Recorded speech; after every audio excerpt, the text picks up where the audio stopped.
करता हूँ। अहमद भाई मुझको बताएं आप, क्योंकि आपने तो पूरा सुबह से जो आपकी हमारी बातचीत हो रही है उसके हिसाब से लग रहा है कि कांग्रेस जो मतलब भारतीय जनता पार्टी गड़बड़ाई हुई है। और आज के जो पूरा माहौल हमने देखा, पूरे भाषण सबके डिस्ट्रिक्ट वाइज देखे, स्मृति ईरानी को भी देखा, लग रहा है कि भारतीय जनता पार्टी आ नहीं रही है। देखिए अनिल जी, जो आज का जो पूरा दिन अगर आपका जो एक्टिविटी देखेंगे, जो बीजेपी की तो छोड़ दीजिए, जो इनका जो मीडिया है पालतू वाला, उनकी भी डेस्परेशन देखिए। बीजेपी की तो ठीक है, डेस्परेशन अपनी जगह होगी। आज प्रधानमंत्री जी, कभी भारतवर्ष के 75 साल के इतिहास में आपने सुना नहीं होगा कि एक स्टेट के अंदर 14वां रोड शो कर रहे हैं। Can you believe it? जिस देश के अंदर मणिपुर जैसा सेंसिटिव स्टेट, जहां पर 54 आदमियों की डेथ हो चुकी है, हजारों आदमी बेघर हो चुके हैं, डिस्प्लेस्ड हो चुके हैं, कश्मीर के अंदर एनकाउंटर चल रहा है, 5 जवान शहीद हो गए हैं, एक शब्द उनके ट्विटर पे या उनके मुंह से कोई सुना हुआ आपने? और त्यागी जी, माफी चाहूंगा सारे अपने मेहमान साथियों से, इस तरह का चुनाव प्रचार आपने कभी देखा है क्या कि प्रियंका गांधी वहां पर नमाज अदा कर रही थी? मुझे आप एक बात आइए, आपकी किसी की कोई रिलीजियस वो हो सकती है, जब भी हम लोग निकलते हैं सड़क पे, गुरुद्वारे के सामने हम सिर झुकाते हैं, मस्जिद के सामने सिर झुकाते हैं, चर्च के सामने सिर झुकाते हैं, क्या ये पॉलिटिकल विषय हो सकता है क्या? या हम उसके धर्म से जुड़ जाते हैं क्या? ये हमारी आस्था है।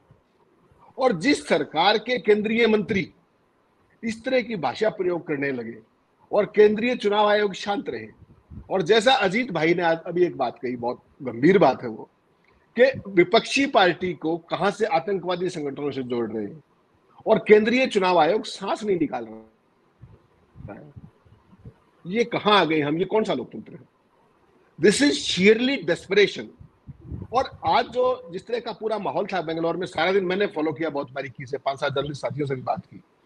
आज के जो शो था और कल का, पर्टिकुलरली कल नीट का एग्जाम है पूरे देश में, जो असुविधा होने वाली है, एक तो जो आपने किया पूरे 5 जो सत्ता के जिसके नाम पे आप चुनाव लड़ रहे हैं, इनका नैरेटिव देखिए आप क्या है, कि वो आतंकवादी संगठन से जुड़े हुए हैं। कोई मस्जिद में नमाज अदा करता है, मस्जिद में नमाज अदा करना गुनाह है तो आप पर्चा दर्ज कर दीजिए ना उनके खिलाफ, फांसी टांग दीजिए उनको। ये कौन सी भाषा है? और उसके अलावा किसकी क्या आस्था है, या कि राजनीतिक विषय है क्या ये?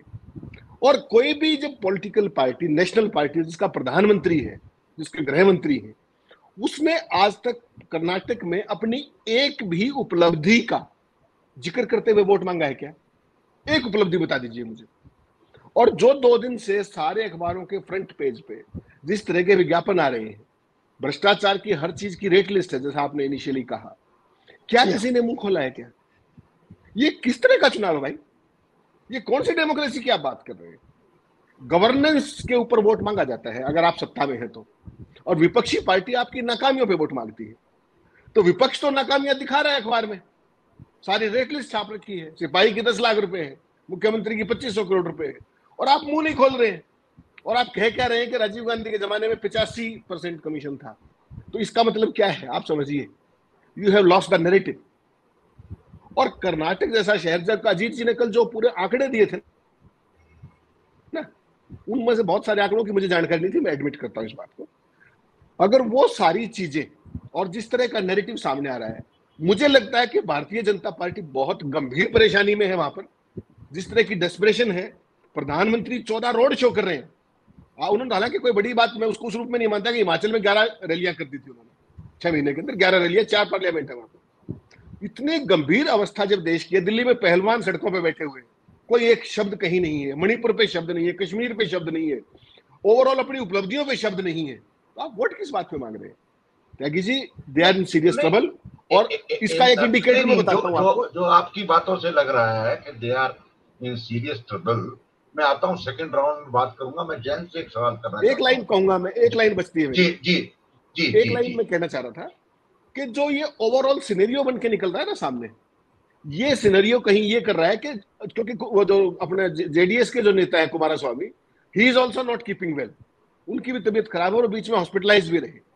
और जिस तरह का नैरेटिव ये क्रिएट कर दिया गया है, मुझे लगता है कि बीजेपी आत्मघात की तरफ चल पड़ी है। और आज जो सोनिया गांधी ने एक लाइन कही कि बीजेपी को, उसको, कर्नाटक की जनता को आपके आशीर्वाद की जरूरत नहीं है, जो कल हम बात कर रहे थे, आपको उनके आशीर्वाद की जरूरत है।